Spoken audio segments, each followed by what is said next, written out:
Standing up in McKinney, this is According to Cal's, episode 524, coming to you on the 6th of November. And for those of you that have listened to the show for any period of time, you know that usually I do something in reference to the 5th of November. So what is entirely interesting to me is two things. One, the 5th of November, Guy Fawkes Day, if you will, was, for lack of a better phrase, sectarian violence trying to overthrow the king, or actually destroy the parliament, you know, between the Catholics and the Protestants. I got to say, I'm agnostic as to which option would have been better. England's gone back and forth a number of times, and it's usually bloody. So that being said, when they decided to make a graphic novel and then use the title, or use the Guy Fawkes mask as a plot point, if you will, in V for Vendetta, was interesting. And I know that lots of people have different visions on this, and I'm not going to talk about any of that.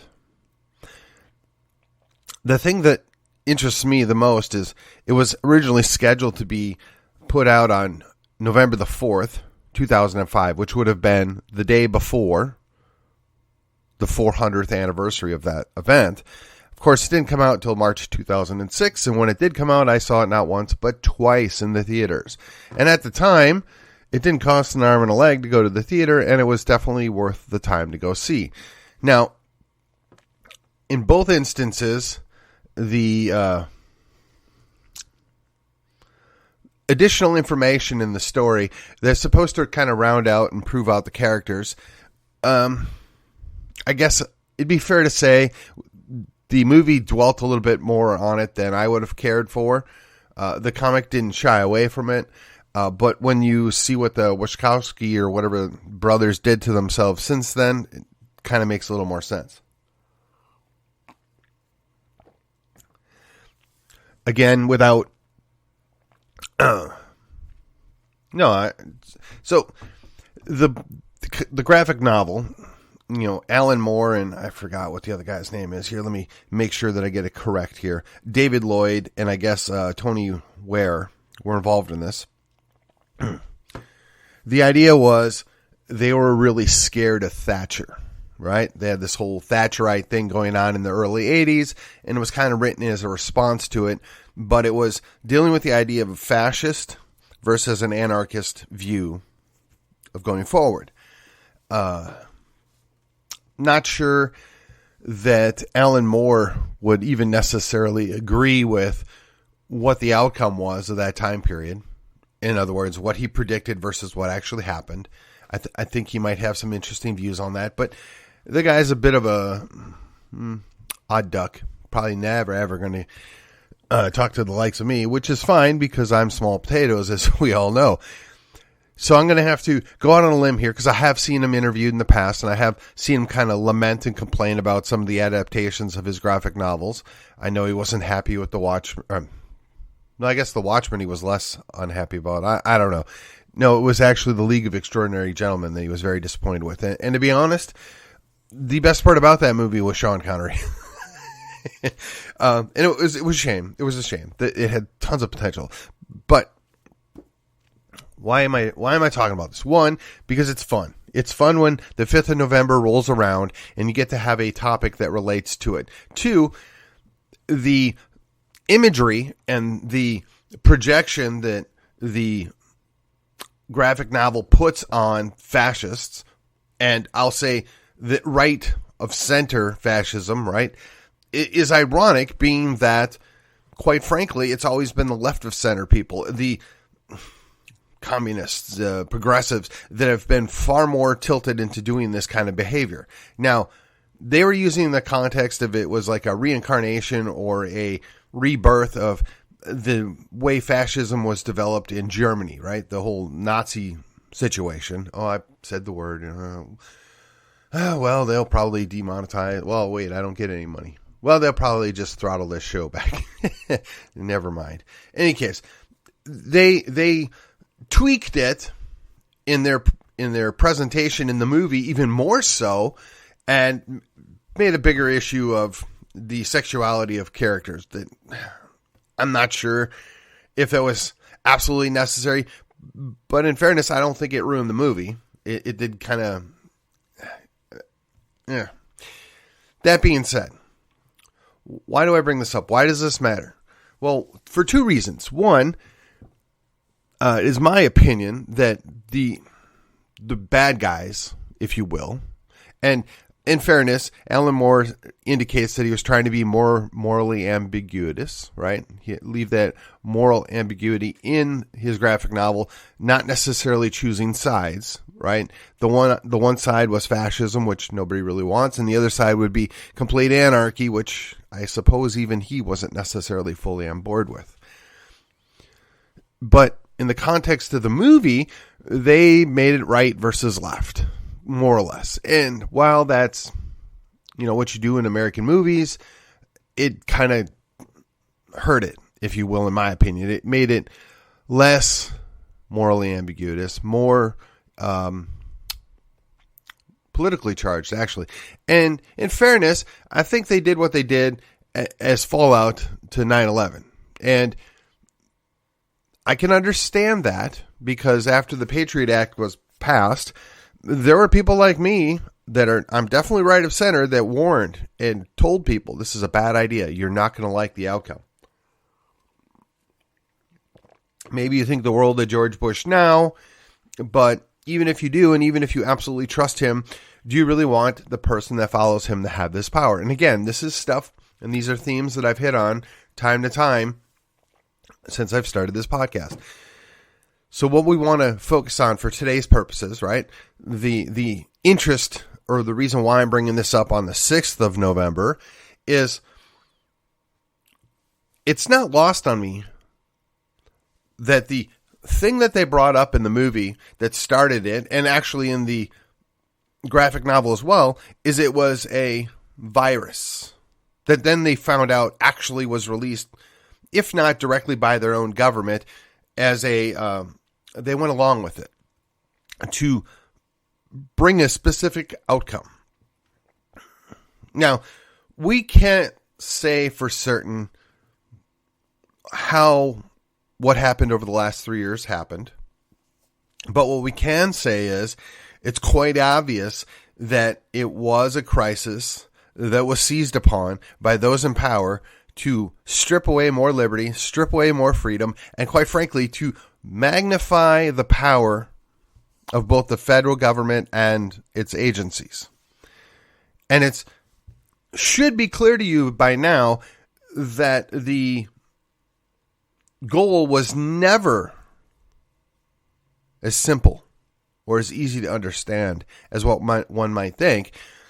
Yes, they did impose their lockdowns. Yes, they did impose the medical treatment and the covering that was allegedly going to make you safer. The evidence suggests just the opposite at this point. But again, not a doctor, not a statistician, though I can read statistics. It is profoundly disappointing that we didn't do better. It was this massive test on a large scale, and we failed, in my opinion. Now, and I'm not the only person to think this or even say this. It's just, I'm piling on. Why? Because if they did it once, they're going to do it again. And again, what's disappointing to me is all of this was more or less projected by people generally left of center on the people right of center, when in fact, it largely has been those people left of center, the progressives, the socialists, the leftists, that have been in complete lockstep on how they need to curtail everybody's ability to do anything because it's, quote, for your own good. Now, I know there's a C.S. Lewis quote that talks about the idea that no tyranny is worse than the moral do-gooders that think that they're making you do something for, quote, your own good. And I'm paraphrasing it because I don't remember what it is off the top of my head. I'm curious, though. those of you that are still listening to me, we're, I don't know, closing in on 550 episodes, depending on how you count them. Are you at least a little bit curious why there hasn't been a significant pushback? Aren't you a little concerned that the so-called Republican right that retook the Congress has done nothing? Now, the great wet red wave that fizzled, whose fault is that? Well, I mean, they would like to say it was because of the abortion situation getting changed up, courtesy of the Supreme Court finally realizing there's limitations on what they can do and that there are state issues. Okay, fine. I'll give you that if that's what you want to point to. And there's evidence to suggest there's something there. But let me ask you this. What's played out in the last, I don't know, I guess it's 2-3 months now in Congress? Does it really surprise you? I mean, and don't look any further than our own state of Texas, right? We have everything with a bunch of guys with R's after their name, and they're going to run out the clock on the third special session and still not do anything about the schools. And then they're going to come home and say they ran out of time when they took several 5-day weekends. And as far as I can tell, this last one was a 6-day weekend, which apparently they're not legally supposed to be able to do without agreement from the Senate. But again, when criminals make all the laws, anyone that fights them fights a just cause. Where have you heard that before? You should go look up that. I'm curious, at what point do we start to do something, say something, act out, push back, do something? We, the people, have the power. We have the authority, and these guys just do whatever they want, both at the federal level and particularly at the state level. So drifting back to the whole idea of, both the graphic novel and the movie, the idea was the people in charge have overstepped. The people in charge have stripped away freedom and liberty. The people in charge have an abusive government in place, and it was built on I guess the proper term would be false flag.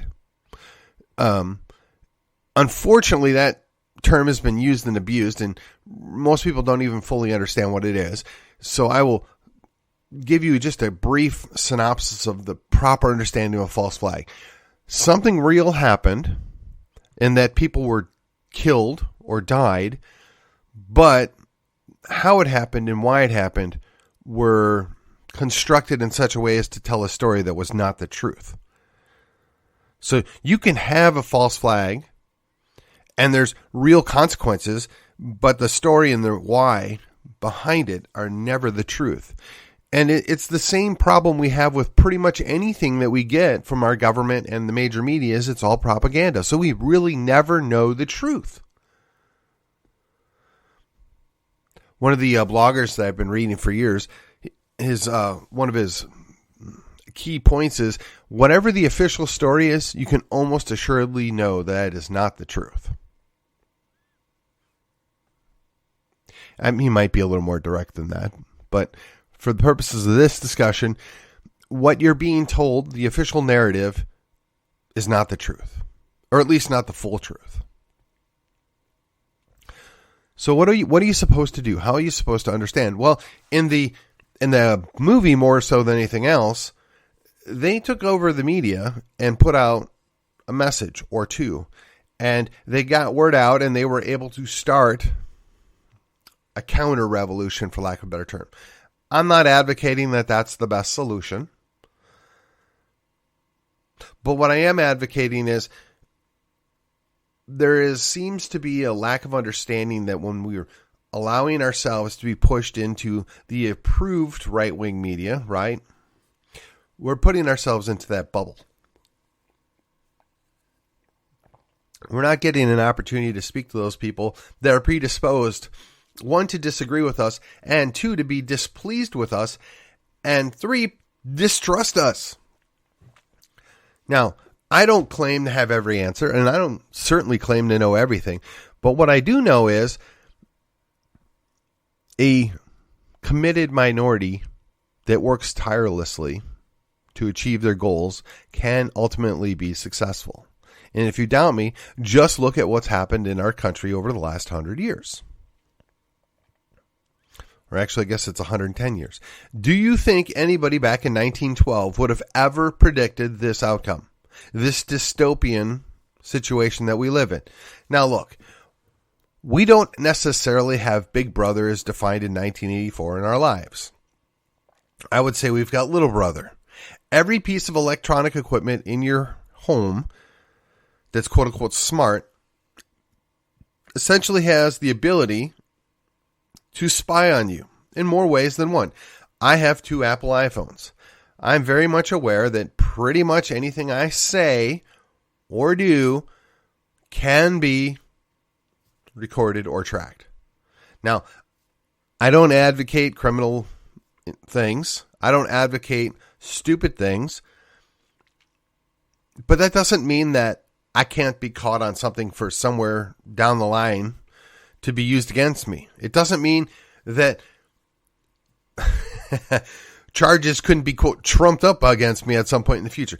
But again, I'm a very small fry, right? Nobody cares about what Callis is doing, certainly at the federal level. Maybe I'm on a blip on somebody's radar down in Austin. I highly doubt it. I know I'm a pebble in the shoe of some of the leaders in my city, perhaps even in my county. That's by design. I try and stay hyper-focused on what's going on out my back door, what's going on in my county. And again, I'm blessed. I live in a good county. We have good leadership at the county level. We have lots of problems at the municipal level. Is it the end of the world? No. Is it terrible? No. Is it a modern dystopia? No. But if you go just 30 miles south of me, there's Dallas. And honestly, at this point, it'd almost be fair to say that Dallas has turned into a dystopia. Not full on yet, but it's close. I mean, criminals don't get prosecuted, but people that want to operate a salon do. I don't know if you've been paying attention, but Dallas used to be nominally conservative, nominally red even. I mean, and I really hate the term red. I was a child of the 80s, and the term red is commie. So every time my Republican friends talk about, we got to keep it red, the cognitive dissonance rings in my head.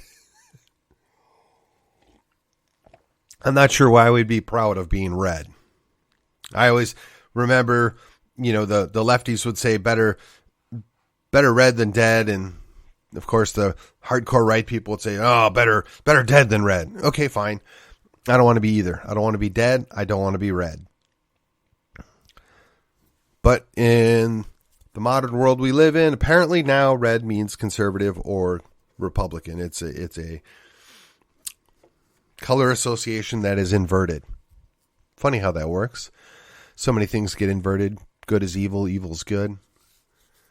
I'm wondering if this is along the same lines. Don't know. So again, returning back to the theme of the movie, right? We have everything being tracked. Everything can be observed. Everything is watched. And that's what we're living in right now. Maybe not to the same extent. We don't have fingermen rolling around yet. But let me ask you, do you think that there's equity? Do you think that there's equity under the law? I guess is how I should really phrase that. Do you believe that there is a general fairness in what's going on?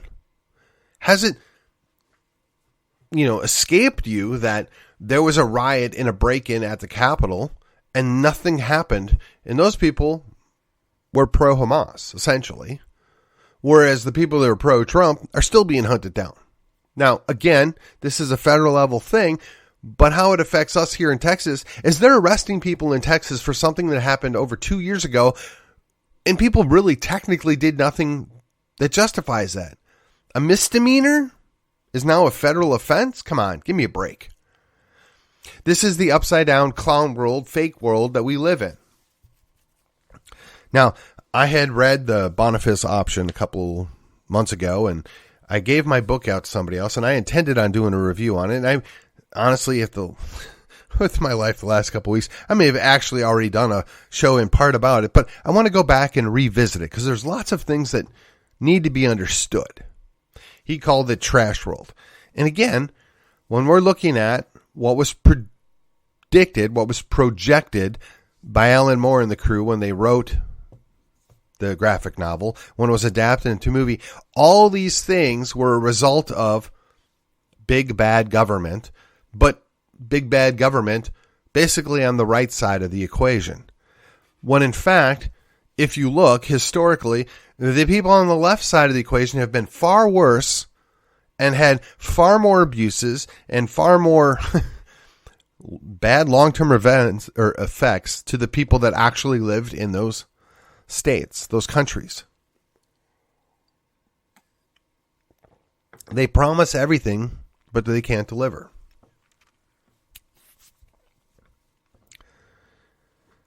Now, I've decided I will probably never ever go to the Northeast. It's beautiful country, and I'm a fan of the Free State Project and what they're trying to do in New Hampshire. I think Maine would be awesome in many ways. But when you have to deal with the fact that Vermont is run by a bunch of hippies, you got to deal with the fact that Massachusetts is there, which is a bunch of crazy progressive leftists, and then just a little while over is New York. Now, New York State, I mean, if you were to lop off,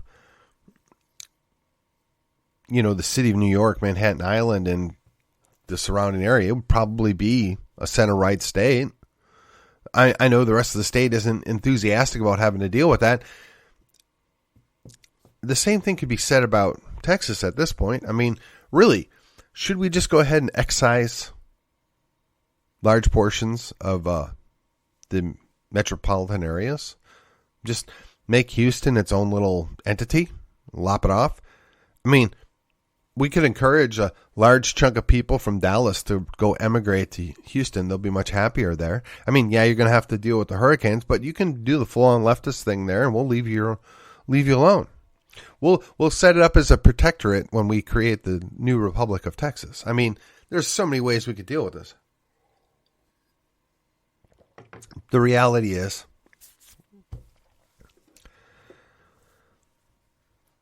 even though they missed the boat, right? V for Vendetta, both the graphic novel and the movie, place the blame ultimately on we the people. They said that it was complacency. They said that it was misplaced trust. They said it was the fact that they didn't know any better. That's my interpretation. And they let government step up and do the very things that hurt them the most. And they were motivated by fear. They were motivated by hatred. Now, in the movie, they spent more time talking about the fact that they were dealing with Islam. And that shouldn't be lost on you. I mean, if you've been paying attention to anything that's going on in Europe, and I know this is not directly related to Texas, but it is. Because if you're paying attention to what's going on in Texas, especially Collin County, we're probably not far behind. But Paris is a mess. London is a mess. Germany has problems. The countries that we love to hate, which would be Poland and Hungary, they've largely missed out on these issues because they said, yeah, we're going to take a pass on those folks coming here from the Middle East. Now, maybe Norway, Sweden, and Finland, and Denmark, for that matter, are starting to figure out that they made a critical error, right? That they wanted the bodies, they wanted the cheap labor, and now they're having to deal with the consequences. And it's not going over too well. I don't relish the idea of another Reconquista in Europe, but at this point, when you keep letting your enemies come in and essentially take over your country by mass migration, that gets kind of scary. And then when you look at what's going on in Texas, with what they're doing, I ask you, have you considered that we're not being manipulated? I mean, look, the vast majority of the people that are coming here, they're from South, Central, and Mexico, Americas, right? They're not the giant threat that some would make them out to be, but along with them are jihadis. Along with them are, cartel members. Along with them are a lot of bad actors. And it's really challenging to find them when they're just flooding across. And you can blame the state of Texas as much as you could blame the federal government. Neither one of them is doing their jobs. They're not looking out for their people. They're not protecting the border. They're not doing what needs to be done. But on the flip side, could it be that this is part of the manipulation to force the hand, to make us, we the people, react in a way that we create our own dystopia? That we want a lockdown, that we want an oppressive government investigating everybody that is coming in or is here, and that we want to make it difficult to protest or do anything. Now, most folks won't put these two things together. Most folks won't see that for what it is. But I'm curious, at some point, do you not wake up that, hey, there's a game afoot here and we're behind?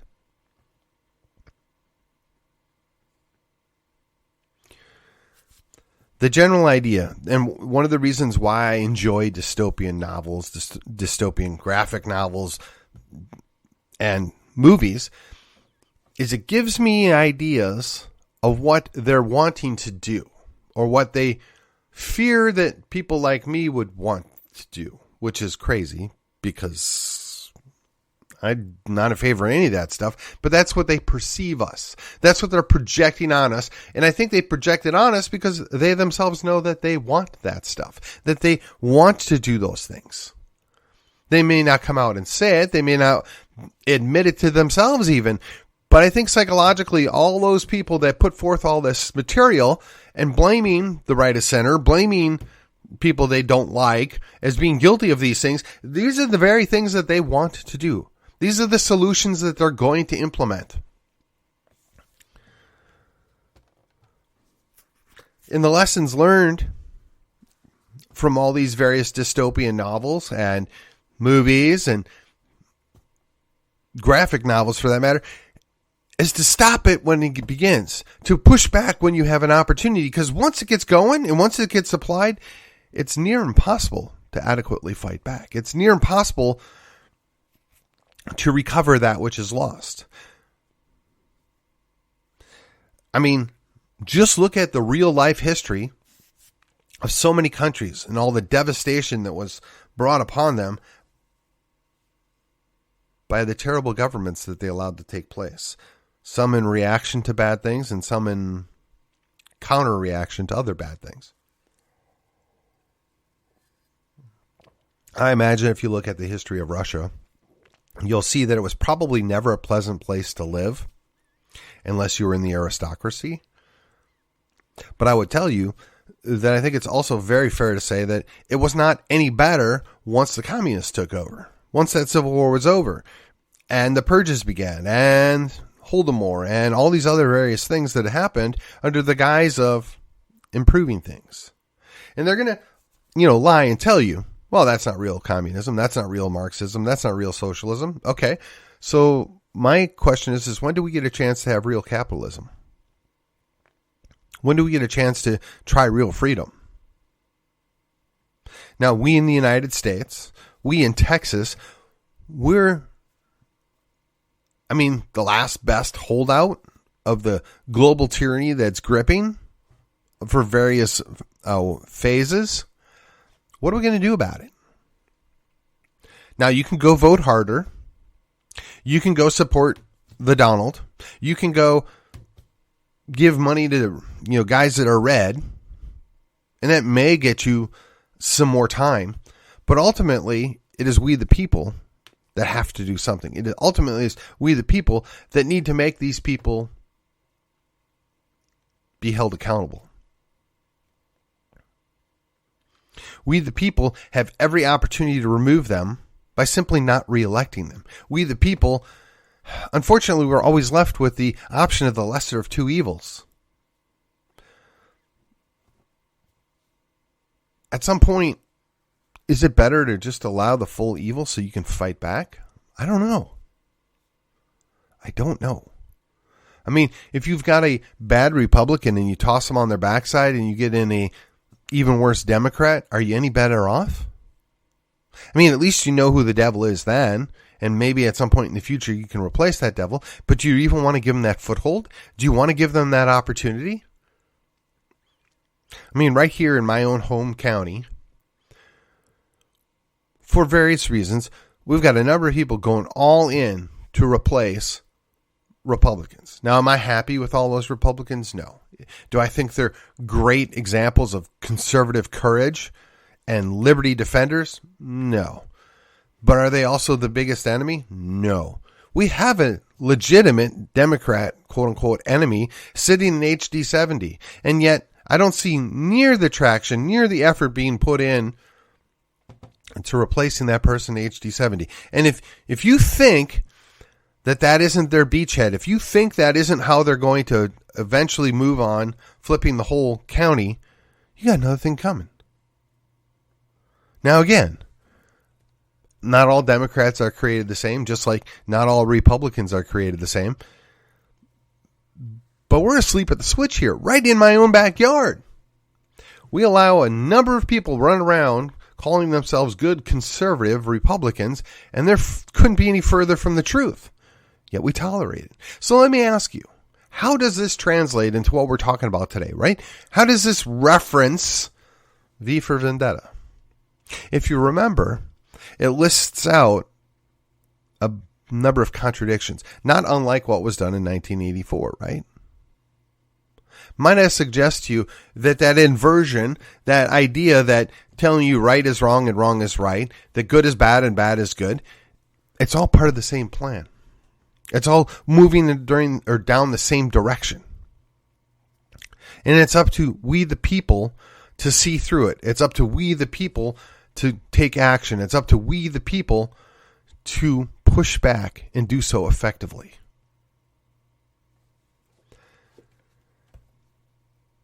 One last thing now that I've gone a little long here. I've talked about, November the 9th through the 12th, right? That's Thursday, Friday, Saturday, Sunday. There is going to be a conference. Ostensibly, we're going to talk about Texas. But everything that's going to go on in that conference is about Texas independence. How do we make Texas more independent? I have the argument that I've had both personally and publicly that I want to do everything I can to move in that direction. And if I fall short and I don't get de jure independence, I'm okay with that. Now, I know the TNM might disagree with me. I know the TNM has their own goals, and I don't oppose them. I'm working alongside them. But along the way, if we can achieve de facto independence, along the way, if we build up a resilient, strong community, if we build up the people in the state of Texas and create millions of new Texians and Tejanos that are on board with putting Texas first, I think that's far more important and far more effective long-term for fighting the good fight.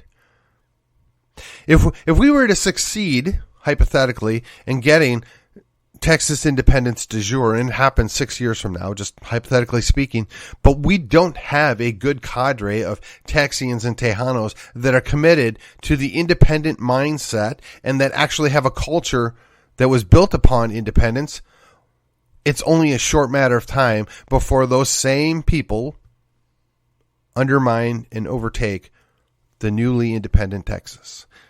That's a concern. And that's actually one of the things I'm going to be talking about, is how do we build a culture of independence in Texas? How do we get from here to there? I'm more concerned about having an independent culture than actually achieving de jure independence. If we could just build up the culture and force the hand to where Texas recognizes and uses its own sovereignty and pushes back and we achieve a de facto independence, that may even be a better option. Now, maybe that's heresy. I have been accused of being heretical a time or two on various political issues, but I'm here to tell you, If we can't make the difference now, the tyranny is only 2 or 3 steps away. The tyranny that we saw play out in millions of people's faces will return just of the last couple of years. The tyranny that's projected in V for Vendetta or hundreds of other novels and graphic novels or movies, it can and will happen. They're telling you what they're intending on doing. They're telling you on what they want out of us.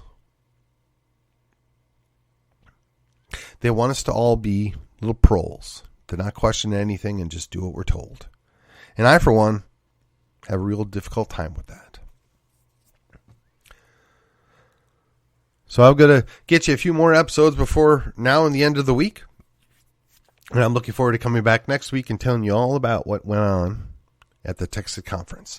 And you still have time to join us in Waco.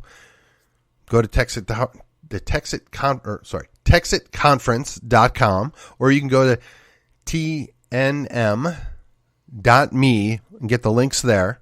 There is a discount code by using my last name for what it's worth. You should invest the time. There's going to be a whole lot of other things going on there that are precursors to ever achieving independence. And with that, this has been According to Callus, and I will see you on the other side.